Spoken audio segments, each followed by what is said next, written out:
Hi, Michael Yardney, and welcome to another Rich Habits, Poor Habits webcast with my good friend Tom Corley. Welcome, Tom. Hey, Michael, how you doing? Good, thank you. Now, we've together written a lot about the concept of why the rich become richer, the successful become more successful. You've written many books, so have I. But our joint book recently has been going gangbusters in the United States, in Australia, and in other parts of the world as well. So over these few future weeks, we're going to be sharing some of the ideas we've written in Rich Habits, Poor Habits. But if our viewers want to find out a bit more about it, just go to richhabitspoorhabits.com and you can get the book and you can have it delivered to your door. But today, Tom, I'd like to discuss the concept of self-awareness because that's one of the underlying principles of our Rich Habits studies, that people to change, to get a better life, to do better, first of all, have to have an understanding of where they are, what's going on. So most of what we do is at a subconscious level, and you don't even know what's going on. So how do you become aware of what's driving your life and the habits that you've got, Tom? Well, awareness you have to forge it as a habit. And so, what I like to do is, tell my readers and my listeners, you have to ask yourself questions. You have to sit and think about your life and ask yourself questions. Is your life going the way you want it to go? Could you be doing things better? Or do you have the right habits that will enable you to achieve the goals that you're setting? So, there's awareness starts with self-reflection, which means you have to sit down and think. And thinking is sometimes the hardest thing for people to do. And yet then you have to ask yourself questions, and there are specific questions, and we're going to cover some of them, I think. Sure. So the concept really is you've got to, first of all, be aware of your empowering beliefs and your disempowering beliefs, your rich habits and your poor habits. Then you've got to remove some of the poor habits and replace them with rich habits and more empowering beliefs. So to get an understanding of what's going on and why you are where you are in your life, because let's be blunt, you are where you are because of all the decisions you've chosen to make and the decisions you've chosen not to make. What are some of those blunt questions you can ask yourself, Tom? Well, the one I would start out with, because it's so important, is who are my mentors? Why is this so important? It's important because in my research, I found that the fast track to becoming wealthy was to find a success mentor. So if you ask yourself the question, who are my mentors? And if you don't have any good answer, well, guess what? You've got a problem there because you don't have anybody mentoring you. Why are mentors so important? Mentors are important because what's your fallback? Your fallback is to make mistakes, to have failures, to learn from those mistakes and those failures. Why do that? Why not just get a mentor, somebody who's done whatever it is that you're trying to do? For us, let's use the metaphor of writing a book. Well, we both wrote books, but let's pretend one of us wrote a book. Well, and the other one says, hey, Michael, how do you even start the whole, book writing process? How do you get it published and all this stuff? And then you're able to gather that information, and the mentors will tell you what to do, what not to do. It's like a road. They pave it for you. Instead of it being filled with boulders and obstacles, mentors smooth out the path to success. They'll show you where the traps are, where the landmines are, and you can follow their path and walk around them. Mentors also have unreasonable conversations with you. They see your blind spots. But I want to make it clear that mentors don't actually tell you what to think. A good mentor is actually going to teach you how to think. So they're going to just make you think in a different way. So that's a really good question. Who are my mentors? Because in general, you are very much like the people you hang around with, which I guess is probably another question you should ask. Who do you hang around with, and what are my relationships with them like? Yeah, the big question here I would ask is do I have any toxic relationships? And by toxic relationships, I mean negative people that you associate with on a regular basis. What's a regular basis? I would say more than 3 or 4 hours a week. That's a regular basis.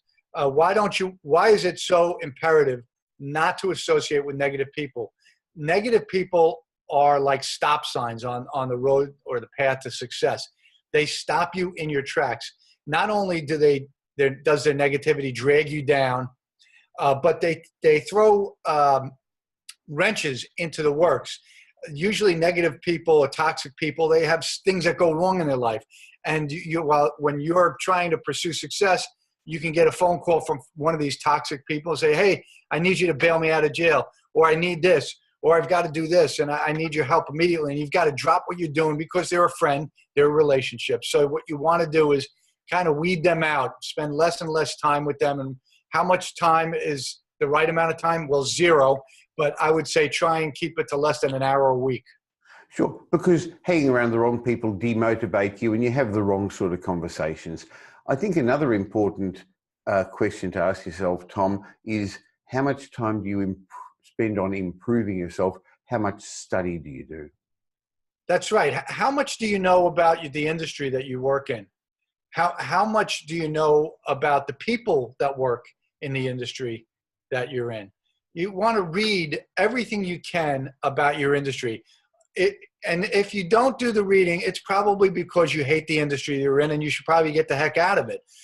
If you're not reading every day about your industry, about what's going on in your industry and what the big influencers are doing in your industry, then get the heck out, because you're not going to get very far. You're only going to eke out a living. The ones who have the most success are the ones that have their fingers on the pulse of what's going on in their industry and in their careers.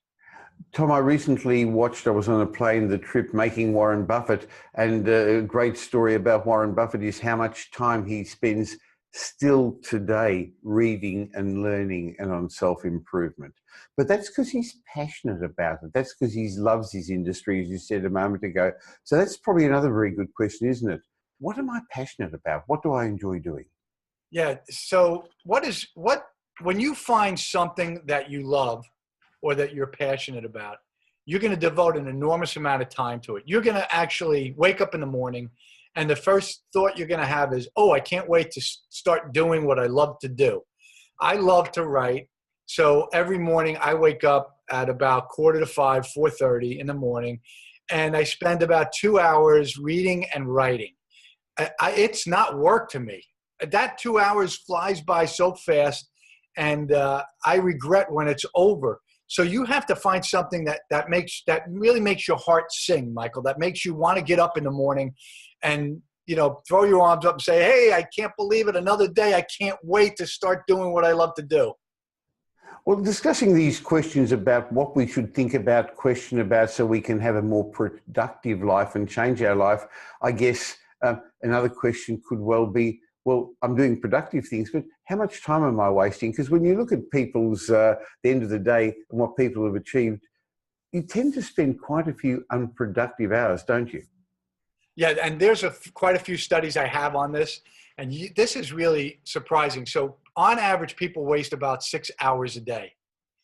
And, a lot of that wasted time is actually at work. They're checking their social media. They're making phone calls. They're surfing the web. When Big Brother's not watching, they're watching something on the internet, or they're wasting time. And then when they get home, they continue to waste their time. They'll watch TV for 2 or 3 hours, or they'll get on the internet again and they'll start, spend an hour before they know it, an hour and a half on Facebook or whatever.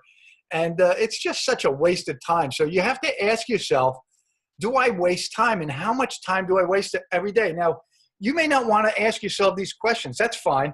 You really don't want to be successful if you don't want to ask yourself these questions. My point is this: if you really want to be successful in life, you have to be brutally honest with yourself.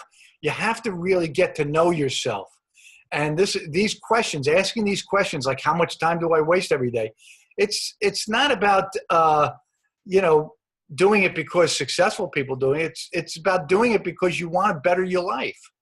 So it's, I guess, a form of self-awareness. So the 5 questions, just quickly repeating them, are: who are my mentors, or who could be my mentors? What are my relationships like, and do I have toxic relationships, and who could I let go? How much self-study do I do? How much self-improvement do I do? What am I passionate about? What can I pursue? What do I love doing? And the 5th one's a great one. Well, how much time am I wasting in the day? There's some great lessons there, some real gold, Tom. Thank you very much. Now, if the viewers have enjoyed this, then please pass it forward to somebody else. If you're watching this on Facebook, share it around. If you've got the link through Twitter, pass it on to other people. If you're on our websites, just click the social media button as well, and let some other people find out these good questions as well. Thanks for your time, Tom, and I look forward to catching up with you again next week. Yeah, I can't wait, Michael.